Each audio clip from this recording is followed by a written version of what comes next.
Before we start, please subscribe and hit the like button. Now, let's start. The rain had been falling for hours, a steady curtain of water that blurred the outlines of a small Tennessee town. The houses here were built of old wood, their paint peeling, their windows smudged by years of storms. In one of them, on a quiet street nobody cared to visit, a girl sat by the window with her knees pulled to her chest. Her name was Leya, 16 years old, though she felt 100. Her hair, dark and tangled, stuck against her pale cheeks. She hadn't eaten properly in days. The refrigerator in the corner hummed faintly, empty but for a bottle of spoiled milk. The cupboards offered nothing but dust. It had been 2 years since her father's death.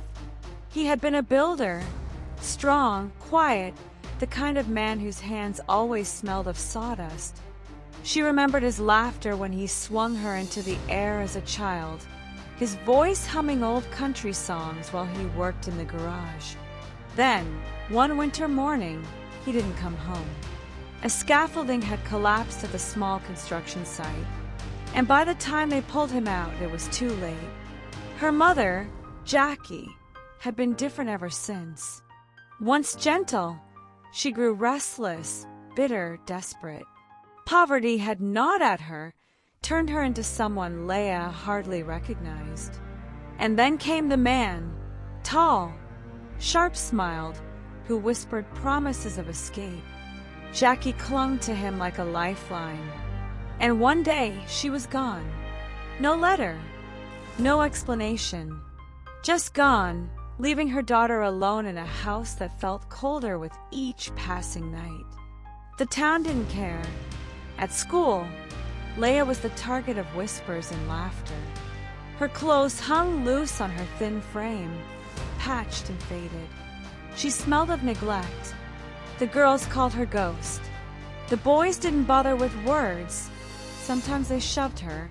Sometimes they just watched, cruel smirks on their faces. She tried to endure. For 2 years she tried. But tonight was different. Tonight, the silence pressed against her chest so tightly she could hardly breathe. On the floor beside her lay a bottle of pills she had stolen from the medicine cabinet weeks ago. She stared at them, her hand trembling. Her heart pounded so loudly she thought the neighbors might hear it. "No one cares," she whispered to the empty room. "Not anymore." She unscrewed the cap. The pills rattled like dry bones. For a moment, she hesitated, thinking of her father. Would he be angry? Would he be sad? She pressed her palms to her eyes until stars burst in the darkness behind her lids. It doesn't matter. Nothing matters. She tilted the bottle. The pills spilled into her hand like tiny white stones. Her breath shook. She raised them to her lips, and then the front door slammed open. "Leya!" The voice startled her so much the pills scattered across the floor. Standing in the doorway was Mr. Brown, her history teacher. He was soaked from the rain, his glasses fogged, his expression frantic.